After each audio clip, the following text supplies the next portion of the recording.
Good afternoon. It is Thursday, February 15th. This is Julie. It is after the market close. It is 3:25 p.m. Chicago time, and the Nasdaq closed on its almost top tick, like 2 ticks off of its top tick. And we had another very strong uptrend day. I will show you the HiLo2. Um, I've got some modifications, I think, for the betterment of this indicator. I was able to make those today as I was monitoring this market and adjusting what I was looking at. The first thing I want you to notice is that you can change your bar size to accommodate the wider swings. Um, Usually I have it on a 50 tick bar size, but I increase it just a little bit for the NASDAQ. So you can come in here and change that size up just a little bit to make sure that the market is responding to your trigger levels. And here we go. Sorry about that. And that looks fine. What I have done is I've cleaned up the appearance of it. I've taken out some of those channel lines and swapped out an EMA instead of a Keltner for those bands. And I've also added a trend filter so that you won't take trades in the opposite direction.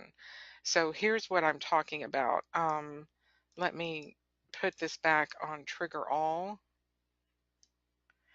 And when you are in a trade in a direction and you get that pullback to your trigger, this is my trend filter. I'm sorry, I said trigger.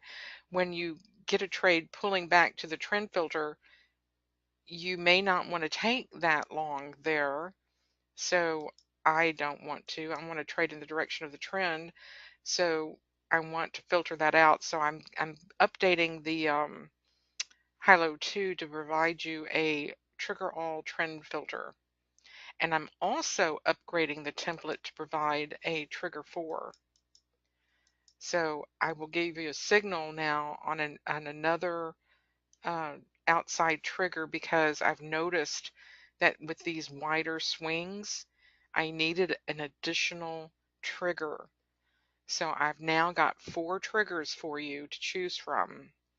And I'm going to have to update my templates accordingly, and I'll get that out for you this weekend.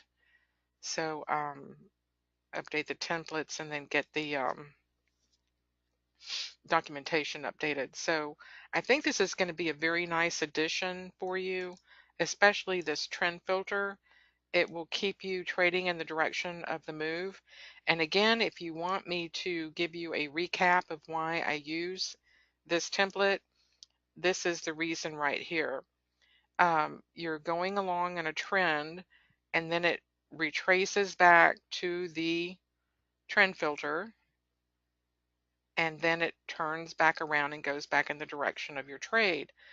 Well, you can trade long, say you know that you're in a long uptrend, and so that first signal after a pullback, you can get in long, say 1 contract here.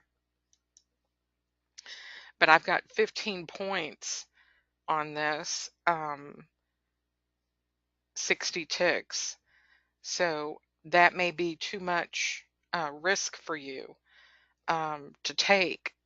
So maybe you don't want to take that first directional trade again. So you can get in on triggers on a different chart by either getting in on trigger 1, trigger 2,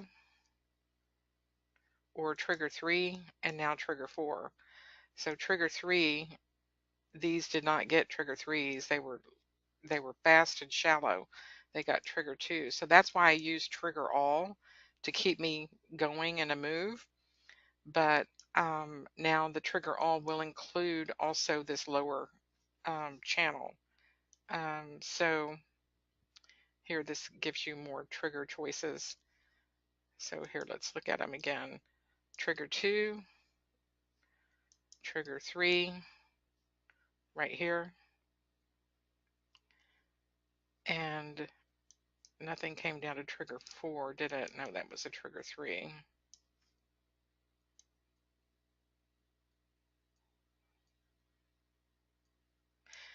Here's a trigger 4 and trigger 4. So, or just keep it on trend, trigger all, and that way you'll get these triggers going up in the direction of that trend. And that way you can minimize your risk. Instead of taking 60 ticks, you can drop that down to half, 30 or 35 ticks. I think 35 works out pretty good for this on a 60 tick. So just split it in half.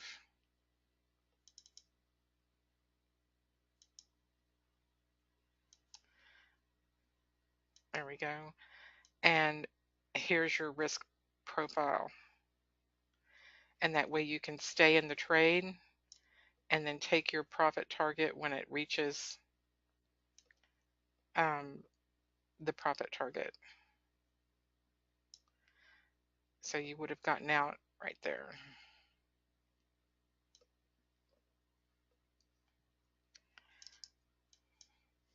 So it's a different way to see inside these trends. And if you want to use like a 15-minute bar to make sure you're inside that trend, just stay in that trend the whole way. That's another way to trade, but also adding on to your position as you go. You know, getting confirmation to scalp in and out. You know, say you've got one long that you've been holding. So you held one long from 10:45 in the morning all the way to the close. Instead of just using one contract, you can trade in and out of that by using these triggers. That's another way to do it. So whether you use the bar change or you know, however you decide you want to do it, I think having the HiLo2 trigger system is going to be beneficial for you. Even if you just want to trade these outliers in the direction of your trade, knowing you've got a minimal risk compared to a maximum reward. So there's 7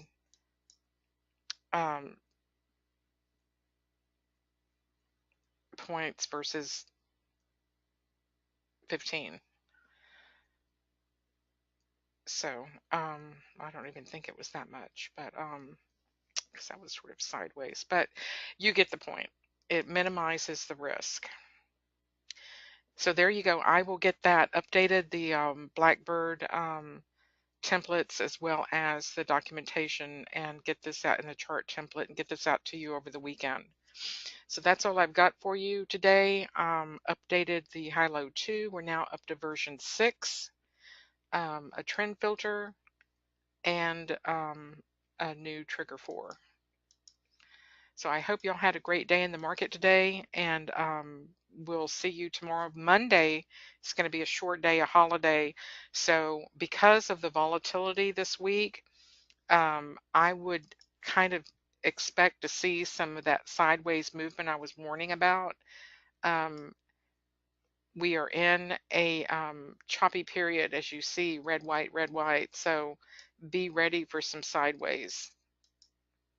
This is Julie, JATS Trading Strategies, and we will see you later. Bye.